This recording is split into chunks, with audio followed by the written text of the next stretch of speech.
At T-Mobile, our critical mission is providing unparalleled 5G coverage for when connectivity is mission critical.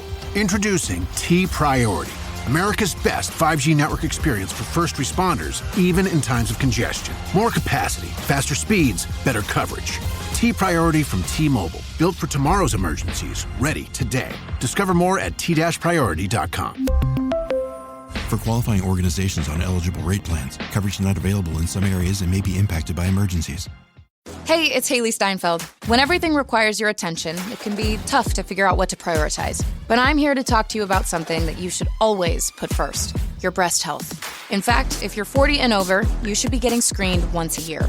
And if you're under 40, it's never too soon to visit yourattentionplease.com to learn about your breast cancer risk. So go on, pay the girls some attention and take the time to find out your breast cancer risk at yourattentionplease.com. Trust me, your future self will thank you. I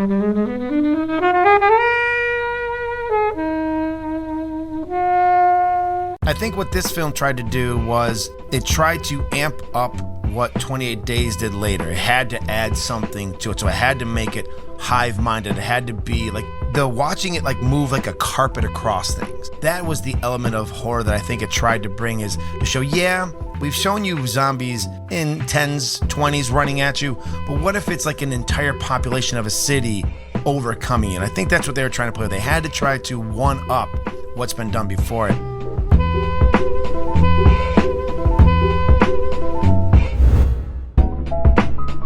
Hey everyone, welcome to this episode of Flixwatcher podcast. Today I'm joined by Scott.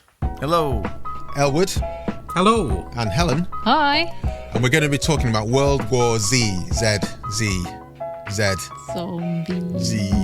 Zombie film.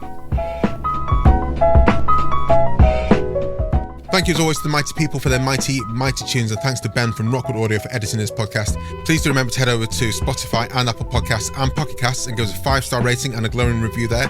And if you want to join the conversation with us, we're on Twitter at FlixWatcherPod, or on Instagram at FlixWatcher, or Blue Sky at FlixWatcher, or TikTok at FlixWatcher, or Threads at FlixWatcher, and we're on Facebook as well at FlixWatcher too. If you're on any of those platforms, go and say hello. We should get on LinkedIn maybe. No.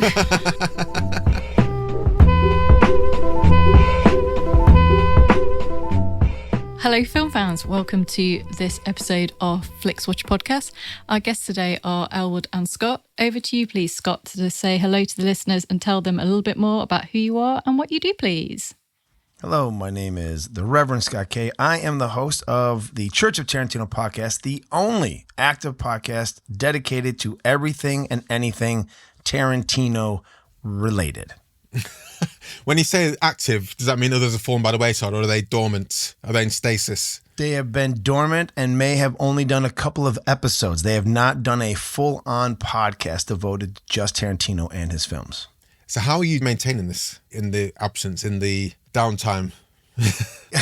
Exactly what he does. Just announce things and just do things. No, we took this season 3, which we're currently recording during. It's at the end of it. I spent all year deep diving into Pulp Fiction as it turned 30. So we spent a lot of time looking at that. It's my favorite film of all time. So we went through a lot of that, but we're getting ready to kick off season 4 with some 4 series that will be out 1 a week. So we've got some special things coming up in the next season of the Church of Tarantino to keep the fans satiated while we wait 70,000 more years until Tarantino makes a 10th film. Have you seen what we gave Pulp Fiction? I have not. I wanted to wait too. I figured I'd record first, and then if you took a shit on it, then we wouldn't argue with each other.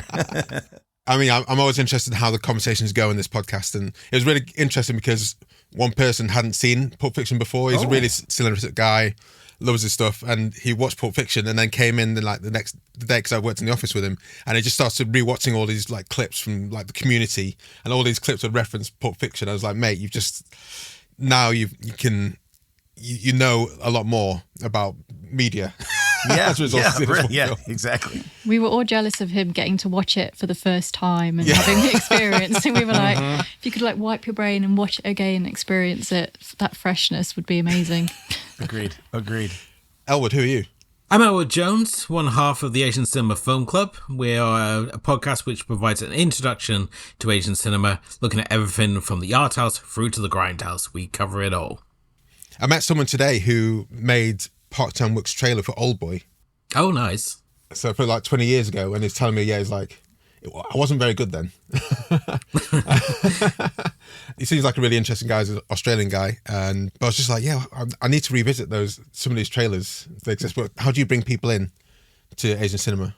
With Asian cinema, it's such a broad field. Does it include South Asia as well, like India and Pakistan, Bollywood? We don't cover like India and Pakistan. We tend to cover some of the more obscure areas like the Philippines, Thailand, places you wouldn't even think have a cinema industry. And it's constantly surprising. I mean, for myself, I'd lean more towards sort of Hong Kong, South Korea and Japan.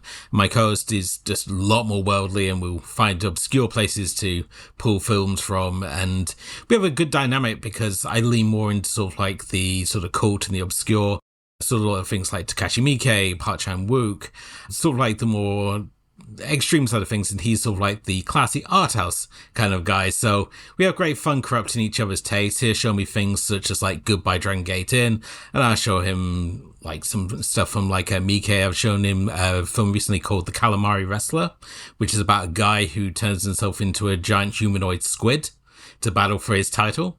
We've had Reverend Scott K on, your guest tonight, and we showed him the story of Ricky O, one of the most wildest kung fu movies you will ever see. So It's constantly fun, like surprising ourselves with films that revisiting films that are like well known, and just visiting things that fall through the cracks, because every year it seems that we're going deeper into Asian cinema. We started off with like kung fu movies and Yakuza movies, and now we're seeing like such a wide range of world cinema coming through, especially with platforms like Prime and Netflix picking up films, and even Shudder's picking up films like Tigers Are Not Afraid. It's just such a wider field than it's ever been, and it's just constantly exciting to see what's being unearthed next. Yeah, definitely. It was Jonathan Ross in the UK had like a short period of like showing Asian cinema, and that's what got me hooked into like Old Boy. That was the first time I saw Old Boy, and I was like, oh, I'm missing out on a lot of things by not watching these. And I think that's the great thing, is that someone will watch something like Old Boy and then they're like, well, what else have I been missing? And you can say, well, if you're watching Old Boy, you've got two other films in that trilogy. You can watch like Sympathy for Lady Vengeance. You can watch Sympathy for Mr. Vengeance. And it's the Asian trilogies are so wild because it's by theme rather than characters. So you have like his ideas of revenge, and he'll make it the most beautiful revenge you've ever seen, and just at the same time the most horrible things happening on screen. And that's what I love about Old Boy. It was just this perfect entry point, like Battle Royale or The Ring. Just gave people this entry point. We gone hooked on the drug of Asian cinema. It's so like, whoa, what else can we see now? So we're here to help. We're talking here today about World War Z, which is my favourite zombie film. I'm going to say this now at the top, is Train to Busan. And that's definitely obviously in your wheelhouse there. But can you tell us why you chose World War Z, first of all? And then I'll give you a timer in which you have 60 seconds or less to give us the synopsis. Yes, of course. World War Z is a film which I think a lot of people came into it very disappointed. They expected one thing going off the book and got something very completely different. But I think it is a film well worth revisiting and looking at for the film we got rather than the film we could have got. Sure. I'm looking forward to that discussion. I see this being an uphill struggle. Okay, your 60-second synopsis timer starts now. World War Z sees Brad Pitt playing a former UN investigator who finds himself at the centre of a zombie outbreak as he travels the globe trying to find the source of the infection, going to various countries and trying to find out why certain countries were ahead of the game and others weren't, all the while trying to find a disease. Meanwhile, his family are dealing with the stresses of being on the one sole lifeboat in there and rely on a husband finding the cure so that they don't get booted off. And at the same time is running out, resources are running out, and society is collapsing.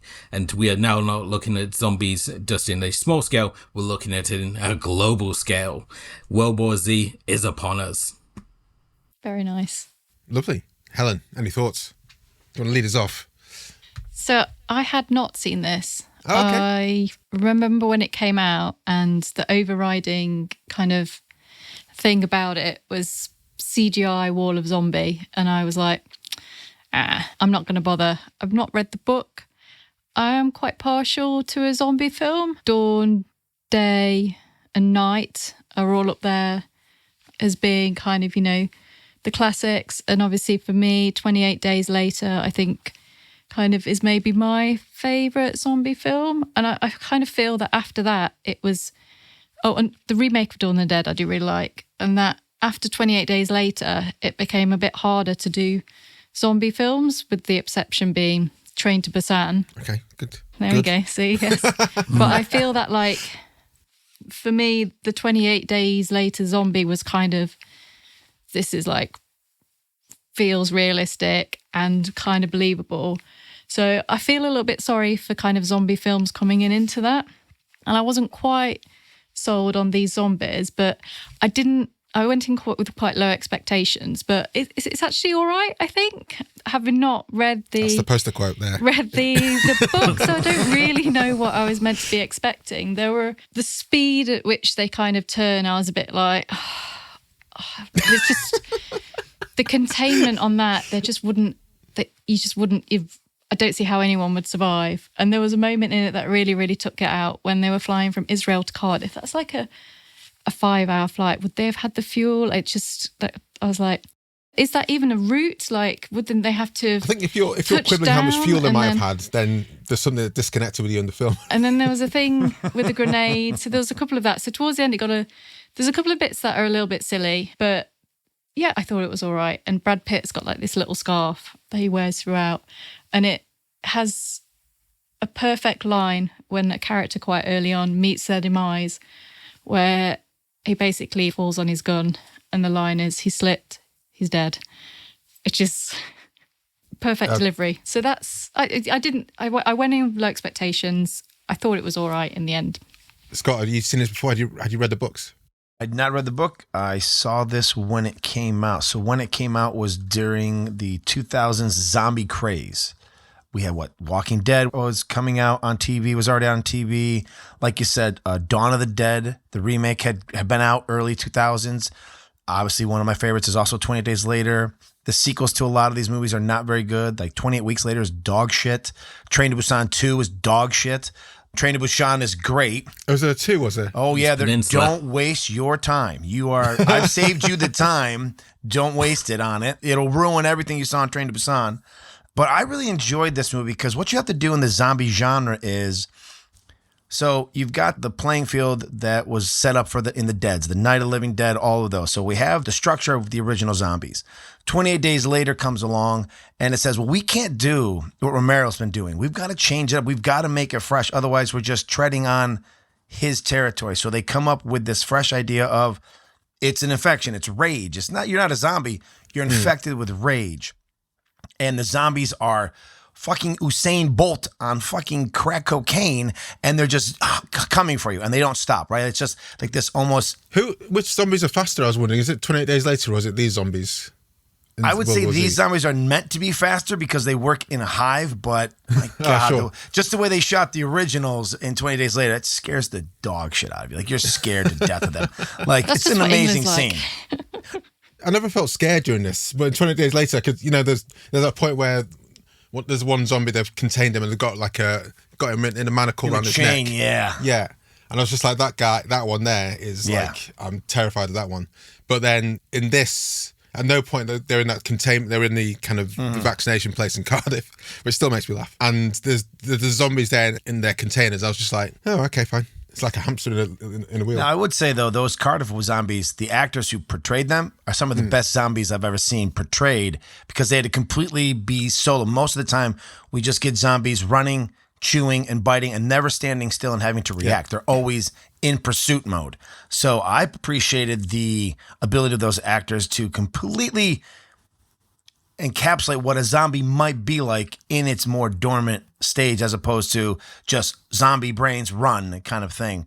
So I think what this film tried to do was it tried to amp up what 28 Days did later. It had to add something to it. So it had to make it hive-minded. It had to be, like, unfortunately, like you said, 12 seconds is awfully quick time.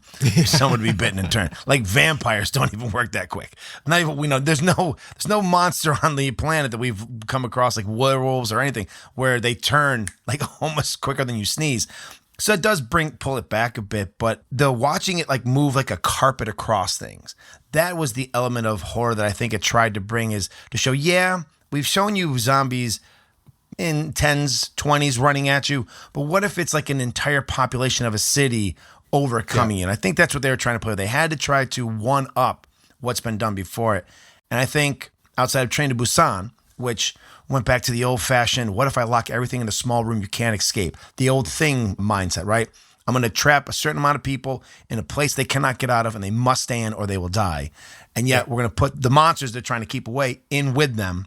That kind of brings an element of claustrophobic and scares you. So I don't think anything since this movie has been anything worth in the zombie feature except for Train to Busan. I really think, unfortunately, great movies like 28 Days Later, when you do something well, no one can replicate it, and then no one has fresh ideas, and so they just become stagnant retreads that, I think usually kill out, which it has. It's kind of snuffed out the zombie craze that we had for almost a decade. The other film I thought, which I really liked, was The Girl with All the Gifts, which is quite a small film that came out. And then recently, The Last of Us, which I really, really enjoyed. Oh, the show, the show with the video game, off the video game, that's really good too. So, Elwood, had you read the book?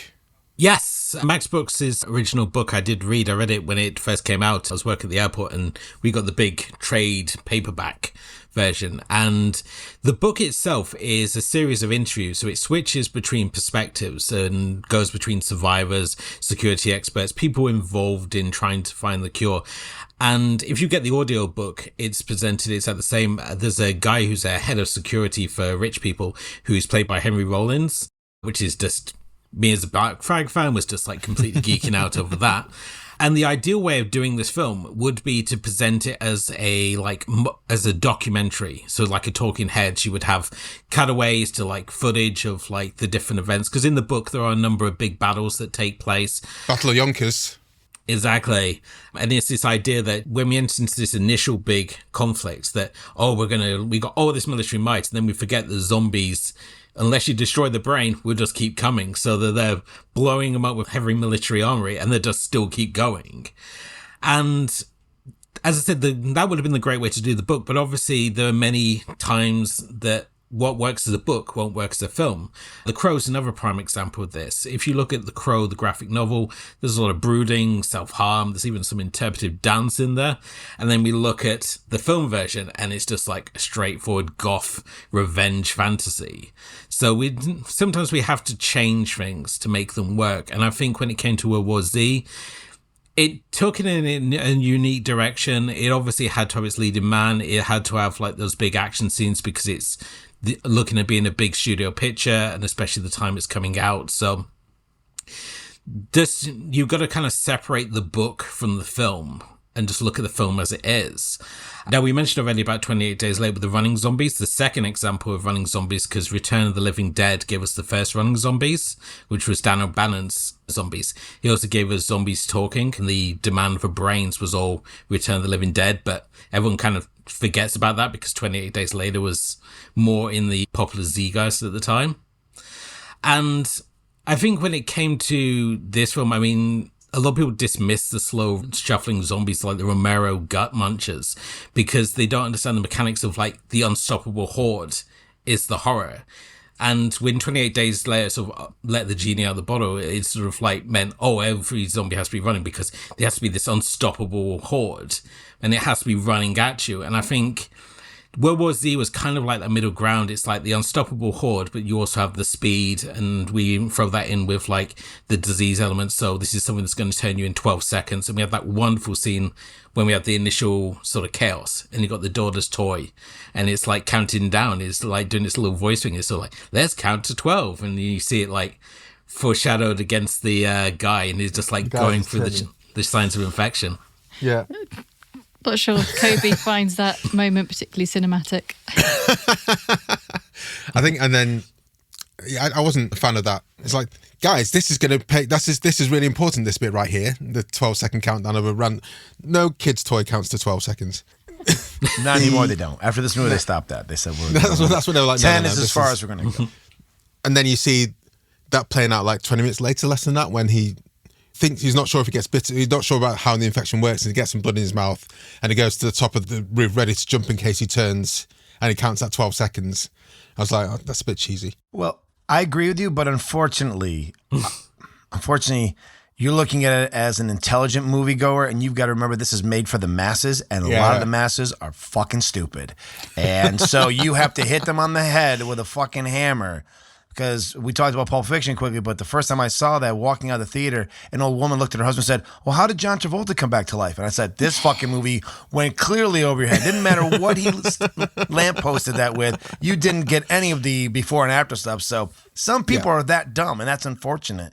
When you make a movie like this, that is definitely studio driven, unfortunately, because they're going to try to go tentpole kind of thing with it, they have to hit people on the head. They're not expecting a smart audience. They're expecting a dumb audience to show up. And so we've got to tell them everything. And that's, I get that. I think, unfortunately, hurts it for people who are genre fans of things. It brings some of those movies to a halt because you have to make sure that the people in the back picking their nose are paying attention and they know what's happening. Like, did you get that, guys? Exactly. It's like stop on the screen, put up there, just in case you didn't know, these zombies turn in 12 seconds. So I haven't read the book, but I've listened to the audiobook. And if people say to me, should I listen to audiobooks? I'm like, yes. And I either start with all the Game of Thrones ones in which one person, Roy Dotrice, narrates the whole thing, all the different characters, and it's astonishing. Or World War Z, where it's a different chapter read by each different person, and that's astonishing as well. And I used to run whilst listening to audiobooks, and I'd run in the very early morning in Norway when it'd be dark in the winter, and sometimes I'd literally scare myself, like running along to this film and something happens, running along to this book and something happens. So I love that experience so much. And I don't normally like when people say, yeah, but the book, or yeah, but the original source, something like that. But this was like, I get it, it's a film, but there's no semblance to World War Z. This could have been another zombie film, and I'm sure it would have done the same. All they've done is taken a name and taken the name World War Z and made it a zombie film. And I'm like, I don't see any relevance. I don't see any ties in there, because I definitely think they could do a series, or they could do a film. And I've got ideas of how they could do it, but I'm sure there could be something pulled out of the book and make it relevant to the book. Even if it's just like one chapter, I think that would be a better way of doing it than fabricating a character, having zombies do things that we don't know, that weren't described in the book, and put this way. But if I put that to the side, it's a fine film. It's fine. That's fine. It makes zombies more accessible. Or is this like a 12A, like PG-13 kind of thing? Yeah, PG-13 in America. Yep. That's what they wanted, really. It's like for kids, friendly zombies. Scare the kids, but don't terrify them. Yeah, exactly. But when you look at other zombie movies, they've always been contained to a city or a location. World War Z is attempting to look at this on a global scale, and it also tries to put in that idea of science, as he's told by the Harvard graduate. It's sort of like, when you're looking at a disease, you're looking at its most strongest point, you're trying to find its weakness, and it often show it when it's at its most aggressive. So again, it's not just having a bunch of people going, oh yeah, zombies, I instantly know what to do, shoot them in the head. We know completely what to do. We're just going to hold up in a mole. But instead with World War Z, it's trying to present it on a global scale. It's sort of like, what happens when the networks of communication break down? It's not America going forth like Team America and saving the world. Yeah. It's one guy trying to scrap together a force so he can go to these different locations and to piece together what exactly is going on, like when they go to his career to begin with, and they've got their own sort of setup, and then they go to Israel, and Israel have been building a wall because they've put in place their 10th man protocol, where if like 9 people believe the same idea, then the 10th man has to like sign up on it. So they built this big wall and the whole infrastructure where you've got like the cages over the pathways. Because you think, oh, they just built this wall, but then you get into that cityscape and you realize that they've really started investigating more into the infrastructure so that should this wall fail. And I mean, that whole sequence with the wall just annoys me something rotten, like when they just start singing, and that is sort of like, can you just like not get control of the situation? So what you're saying is you'd have preferred a sniper to take them out? I was kind of like, someone should shoot them. I mean, yeah. Their 3 lives are much more important to take out than what's about to happen to them. You would have thought that for this checkpoint that they put in, that they would have a lot more control than just letting people sort of like. And why is there a microphone there anyways? Is there a karaoke night at certain points? She brought the microphone. I don't know where she was plugging into. She's sort of like, it's okay. I'm DJ. You start thinking about things in this film and you're like, could a grenade go off in a plane and make a small hole? Or would it not just blow it will the make a entire big thing hole. up? The thing you should ask yourself is, would those seats have stayed bolted in when it ripped open so close? There's lots of questions in my brain about the structure of planes and grenades. I often wonder how grenades are kind of like the perfect movie weapon, aren't they? Because they're exactly as powerful as they need to be. Some grenades can blow down buildings, but also they can just literally like blow someone's finger off, and that's all it does. So I feel I need to do a bit of a deep dive as to maybe ask Siri or ChatGPT, what damage can a Siri? You said her name. You say it later on, she won't respond. But you said it now, she's in. Oh, Siri, how powerful is a grenade? Most explosive grenades are designed to detonate either after a time delay or on impact. Modern fragmentation grenades, such as the United States M67 grenade, have a wounding radius of 15 meters, 49 feet, half that of older style grenades, which can still be encountered, and can be thrown about 40 meters, 130 feet. Fragments may travel more than 200 meters, 660 feet. Support comes from ServiceNow. We're for people doing the creative work they actually want to do. That's why this ad was written and read by a real person, and not AI. You know what people don't want to do? Boring, busy work. Now with AI agents built into the ServiceNow platform, you can automate millions of repetitive tasks in every corner of your business, IT, HR, and more, so your people can focus on the work that they want to do. That's putting AI agents to work for people. It's your turn. Visit servicenow.com.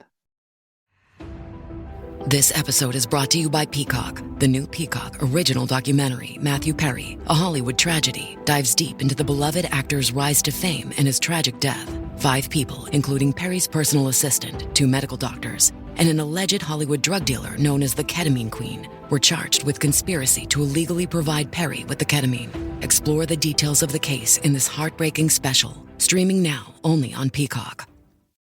You've maxed out your 401k, you're contributing to an IRA, and making some other investments.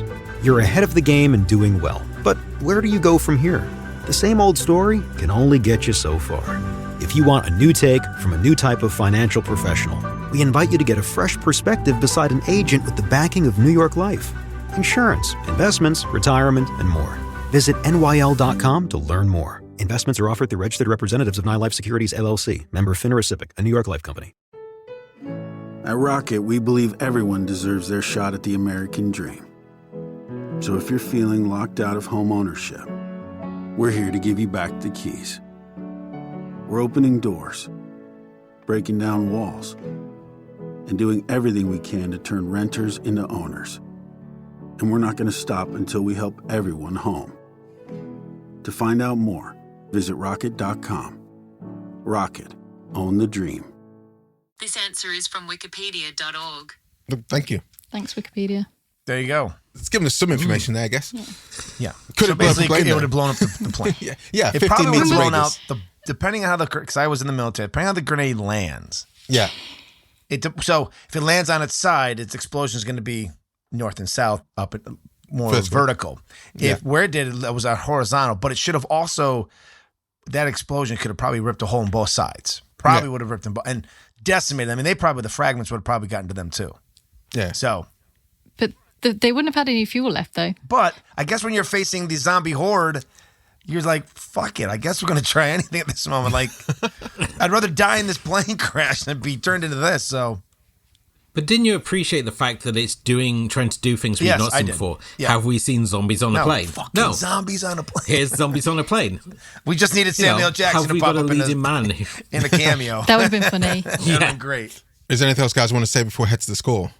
Yeah, I just want to say, I mean, I like the fact that Brad Pitt's character, he gets beaten up. There's a scene at the end where he's unconscious for 3 days, so his wife and the force he's working with think that he's dead. So I like the fact that shows him as being a vulnerable character. He has real world sort of worries. He's not just sort of like, oh, I'm going to go and solve the zombie crisis single-handedly. He has concerns, and he's not his field of expertise. He's just trying to piece information together so that when he does things, it's sort of like on a hunch. It's like when he cuts the female soldier's arm off. It's sort of like, why do you do that? It's sort of like, I don't know, but it might work. So he's always on like a hunch that he's sort of piecing together, and it's only when he gets to the end that it's sort of like it all manages to piece it all together. So he injects himself. Yeah, that was a new thing too. That was a kind of an interesting way. Like I said, you have to reinvent the zombie film every time you try a zombie movie because you can't tread on what's come before. Because Shaun of the Dead, there we go. Shaun of the Dead, phenomenal. Yeah. But like for you, Kobe, you've read the book, so it's going to be very hard for this movie to live up to your expectations because you have a love for the source material. So this is going to come across comical and stupid. I probably would feel the same way about things I like as well. But if you take it just on its merits of being a zombie movie, especially at the time, it's from a movie from a time and place when the zombie fever was racing across Hollywood and everywhere else. That everyone was trying to get their zombie movie made because it was the new thing. Like, now we've got superhero, and you can tell when you get towards the end of it, we have exhaustion. So I can understand World War Z for some, it feeling exhausting because we're past it. And if it's your first time seeing it, you're kind of like, all right, I've seen a lot of these things. This is just something else. But in the time frame that it came out, it actually was trying something new. And like Elwood was saying, it did throw some stuff in there. Like it's the first time we played cat and mouse with the zombies, right? Like we rarely get to play cat and mouse with the zombies trying to sneak in and trying to lure them away. So there was some fun elements I thought the movie brought to it. Now, I don't know that it's going to be the classics that were brought up earlier, but I also think it's better than a lot of the shit that came after it for sure. And I think that's why the zombie craze died. And I think that's why superheroes are dying because we're exhausted from it. I don't care who's the next Superman anymore. I just don't care who the next Batman is anymore. I want zombies to attack Batman now, and then the Predator show up, and let's have that as a movie, and I'll be more excited than what I'm seeing. There's a couple of things I want to say before we get to the scores. First of all is I was kind of disappointed in the woman left at home trope. Like, I was just like, oh.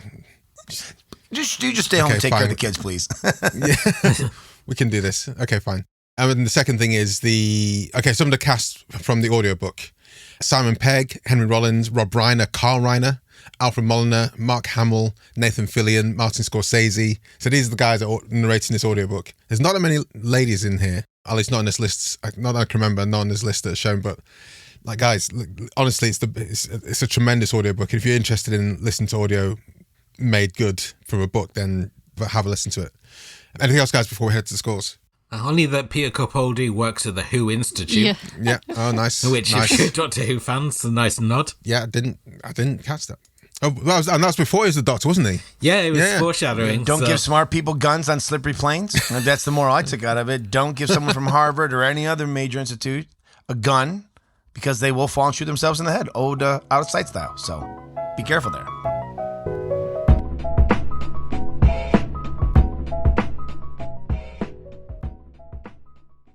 I'm Sam Clements, host of the 90 Minutes or Less Film Festival, another podcast in the Stripped Media family, a podcast that celebrates movies under 90 minutes long. Each episode, I'm joined by a special guest who selects a movie to join our prestigious lineup. Past guests have included fellow Stripped Media family members Martin and Sam from Song by Song, and Kobe from Flixwatcher, and Dave from The Wire Stripped. Search for us now on the app you're currently listening to this podcast, or join us at 90minfilmfest.com.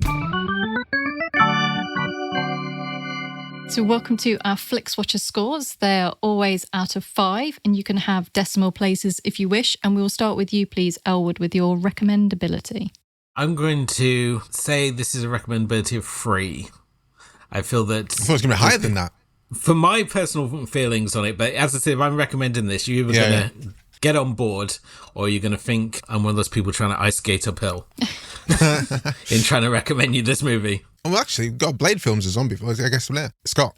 I'm going to give it a 4. I think it was a lot of fun. Like, if you're just looking for a fun movie, especially we're talking about flicks, right? We're talking about Netflix. Netflix has a lot of garbage that it itself puts out there. So if you're able to find something like this on Netflix, it's an enjoyable 2 hours. It does a smart thing. It just gives us 2 hours.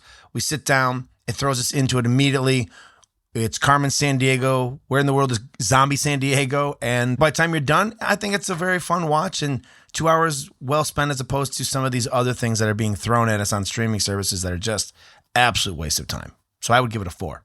What was that Zack Snyder zombie film? We've had it on here. That's Dawn of the Dead. That's the remake of Dawn of the Dead. Phenomenal movie. That's one of my favorites as well. This is the other one. This is the one in Vegas with... Yeah. Oh, yeah. Army of the Dead. Army of the Dead, yeah. Oh, that's good. We had a pregnant conversation. We had a pregnant zombie. We talked about that one. Helen.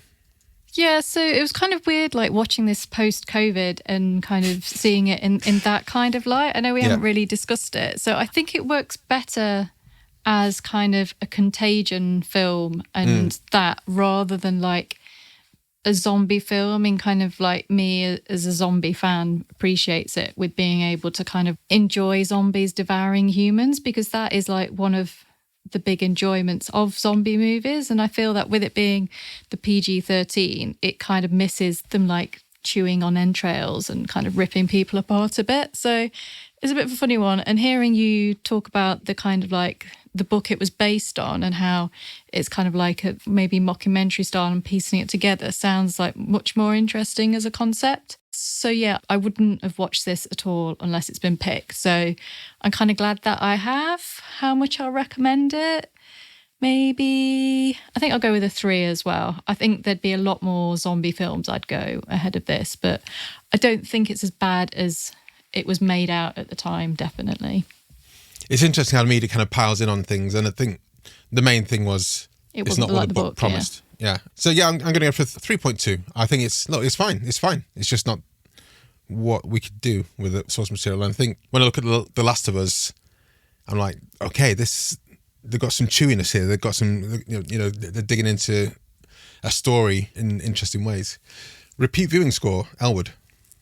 Again, I'm going to say this is a 3. It's sometimes I find myself like really in the mood for this sort of globe-tropping thing. Sometimes I just want to like my zombies more contained.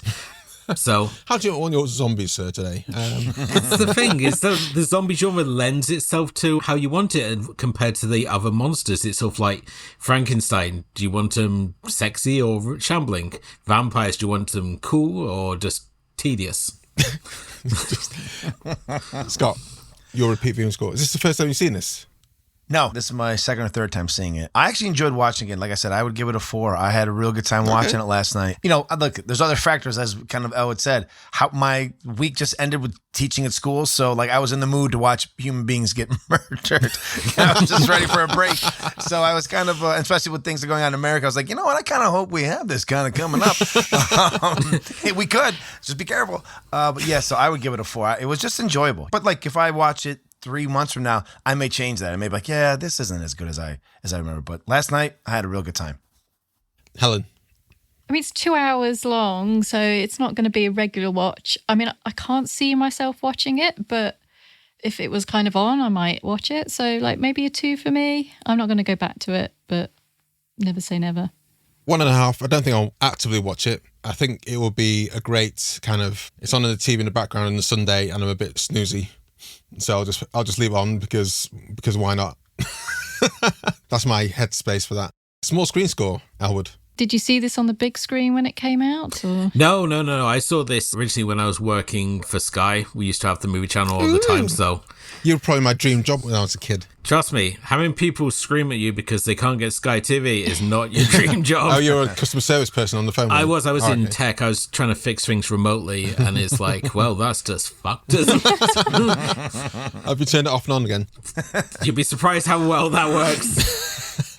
Small screen score, I think this is a 4. It will work well on a small screen as well as it does on a big screen. There are obviously those big screen moments such as the attack on the wall in Israel or the initial attack when they're in the traffic jam and you had that big garbage lorry just plow through things. Those are great big screen moments. And then you have the smaller human details like when in the shopping mall and you have the junkie who's sort of like asks, sort of like, what do you need? And then he finds the inhalers and gives him a inhaler recommendation. Those smaller human moments, which I think get completely overshadowed when people talk about this movie because they're too busy talking about the zombie swarm. So I think it's definitely a 4. It works as well on a small screen as it does on big. There's a weird, like 13 minutes in, because I checkpointed it, where they go into that supermarket stroke pharmacy stroke drugstore and they split up, which is like, okay, why? Sure, whatever. And then in that time, 2 guys are trying to rape her on the floor. I'm like, Yeah. Why are we doing this? Then on the other hand, you got a junkie who's like, he was also a pharmacologist who knows exactly what drugs to give us. And then there's the policeman stealing baby food. That's what he's taking? Yeah, because initially he shoots the guy and he thinks, oh, the cop's going to come and shoot me. Yeah. And then it's just like him just walking Get past out my he's way. just getting... Gonna steal He's some getting baby food. food like the guy in Die Hard who's buying Twinkies for his pregnant wife. Scott, your small screen score? 3, because I did see this on the big screen, and so it works, but there are some moments that really, really look good on the big screen. And then again, part of it is the communal experience. Sometimes you see movies like this, you know, the reactions you get from the crowd are you're missing when you're doing it at home. And then the sound, like when, like you're saying, with the explosion, with the dump truck coming through, just destroying everything in its path.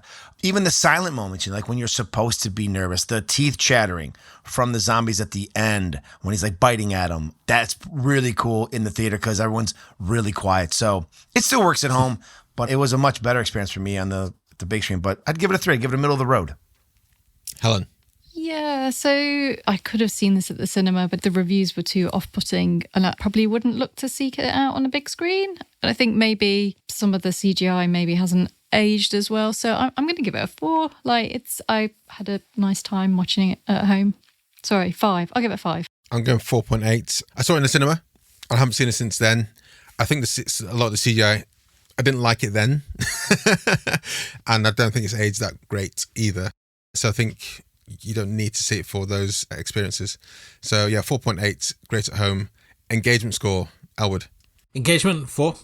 I think it's a really engaging story, but it is sort of hampered by some of the flaws in the plotting. Some of the family stuff gets a little annoying, like when the kid wheels out in the shopping trolley. Yeah.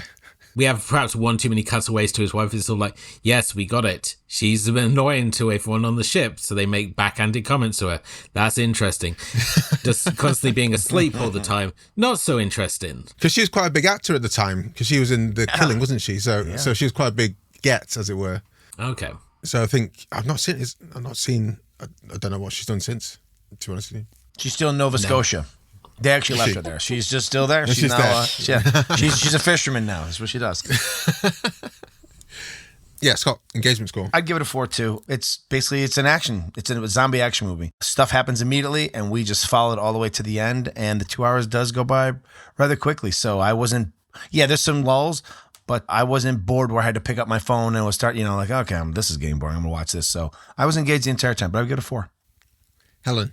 Spoiler, I did pick up my phone a few times. One time to find out how long the flight time from Israel to Cardiff would be. Just to send see. some notes to the producers. I might have some notes 16 years down the road. I'd like to explain something. It comes across a lot shorter in the film. I can tell you that. And I did enjoy a little bit of Letterboxd review reading while I was also watching it. So I think probably the highest I can give it is a 3.5 for engagement. I'm going to go for a 2. I was like, yeah, sure, fine.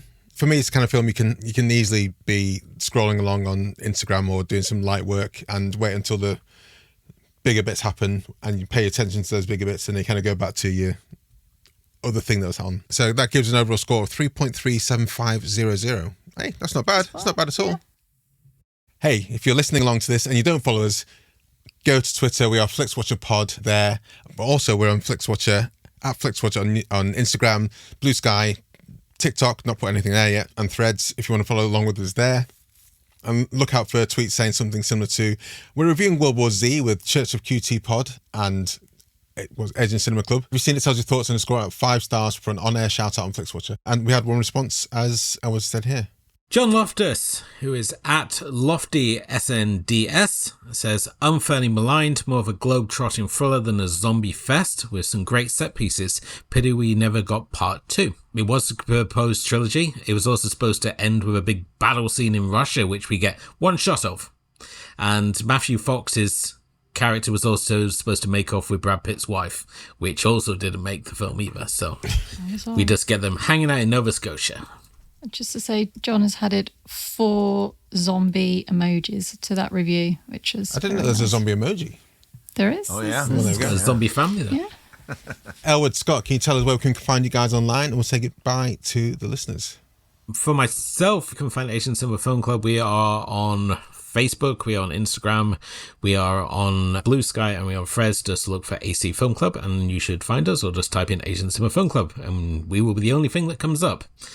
So come find us there, come say hi to us, and you can also check out our blog, which is asiancinemafilmclub.wordpress.com, which has got our complete archive of episodes, including our theme months, where we looked at Anthony Wong month and Takashi Miike month, and our chapter-by-chapter breakdown of Battle Royale as well. Perfect. Thank you so much. And you can find the Church of Tarantino on Facebook, Instagram, Threads, Twitter for a little bit longer, and of course, Letterboxd at Church of QT Pod. And we drop episodes every Friday. Thank you very much, guys. It's been a pleasure to talk about World War Z. Thanks so much for coming on. Thank you for having us on. Bye. Thank you. Enjoyed this episode of Flixwatcher podcast? Why not leave us a 5-star review on iTunes? You can also follow us at FlixWatcherPod on Twitter, and we're at FlixWatcher on Instagram. Thanks as always to the mighty people for their mighty, mighty tunes, and Rockwood Audio's editing skills. If you're looking to get your podcast edited as sweet as this, get in touch with Rockwood, ROKK Wood Audio. Tell them Flixwatcher sent you.